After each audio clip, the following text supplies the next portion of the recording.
add another new vascular territories and a new indication for the duplex guided intervention procedure.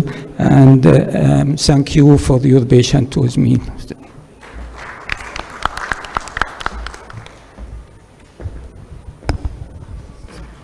Thank you, Dr. Atif, for the nice presentation. And we are moving now to the presentation by Professor Mamoun Albashir, Mini Surgical Access Aortic Interventions.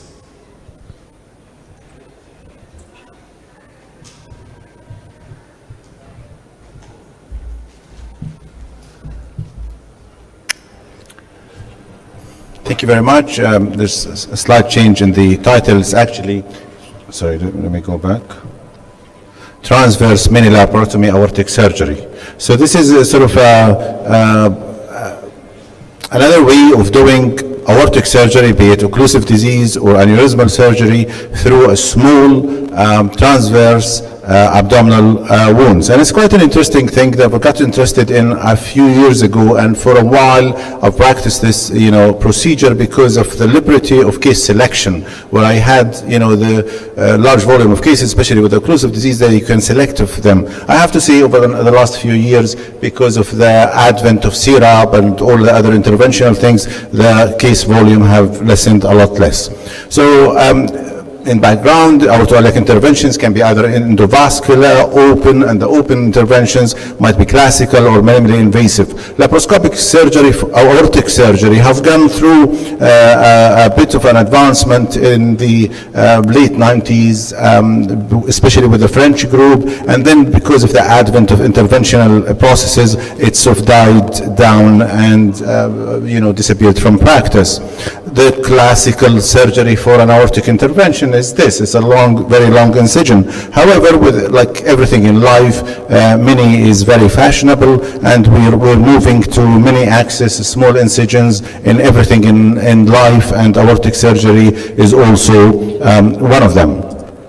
So the classical one is midline minilabarotomy, and a minilabarotomy indicates an incision which is 8 to 12 centimeters in length, and this is one example, and then this is one of the earlier cases where you used to do it midline incision. And the midline incision will be pre-marked on the umbilicus. The femoral incision will be pre-marked as well. Following the exposure, the proximal exposure, then everything is pulled out. We tunnel the grafts using an olive. The femoral incisions would have been opened already, and we proceed with the procedure. However, we change to a transverse incision. And the transverse incision actually gives you a better exposure for the proximal segment, for the aortic segment or anastomosis. There was a paper that was published in 2001 in Journal of Vascular Surgery, which talks about this, the minimal incision aortic surgery through a transverse incision, and it's very, very impressive with the results, which builds on previous experience in England from the 70s with the transverse mini laparotomy. And the idea is that if you convert the transverse incision with a traction into a square, the exposure is better, in addition to having a direct approach after you do the traction to the posterior wall of the aorta. So we report our experience with this, performing aortic surgery through transverse incision, transrectus minilabarotomy incision. We've done 19 patients, 15 males, 4 females, median age of 54, over a period of about 8 years. The indications are occlusive disease in 16 cases, aneurysm in 3 cases. In 16 of these, there was an aorta by fem procedure. In 1, there is aorta by iliac. In 1, there is aortic graft tube, and 1 localized endarterectomy. All procedures were done through 8 to 12 centimeter transverse incision, supraumbilical in 10 of those infraumbilical in 9, and we usually select is it supra or infra depending on the habitus of the patient and the intended procedure or the clamping site. Very small, about 2 to 3 centimeter curved groin incisions used for femoral exposure. In 4 patients, the procedure was done under high epidural anesthesia only. All patients were successfully revascularized. There's no mortality, very limited major morbidity. The advantage, there's a learning curve to this. When we started, it used to take about 3 hours. Then the learning curve gets better, and the mean operative time was 134 cases. In 2 cases, we had incision extension, and we had a very low threshold of extending an incision for one reason or another, either having a problem or not having enough exposure. In all cases, and this is the advantage of the procedure, no NGT tube was used, no drain was used, oral intake was started either that evening or the day after, mobilization within 24 hours, and most patients were discharged at 3 days. Average hospital stay 4.2, but most of these cases between 3rd and 4th day will be home. High dependency unit stay only for the first night. And this is sort of just brief images of the procedure itself. There is,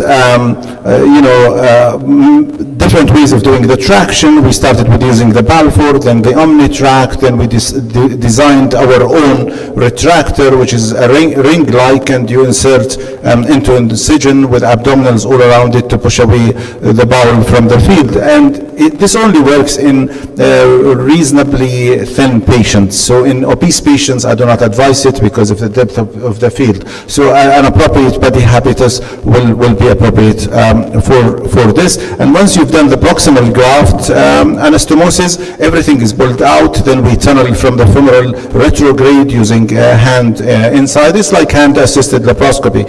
Once you've done both limbs tunneled and femoral anastomosis is done, and then we go to closure. A retroperitoneal closure is done also in the located area of the proximal stenosis because there isn't extensive dissection in the retroperitoneum. That was done with a femoral exposure. Procedure is done, and most of these patients will end up with a subcutaneous suture of a small incision, be it femoral or abdominal.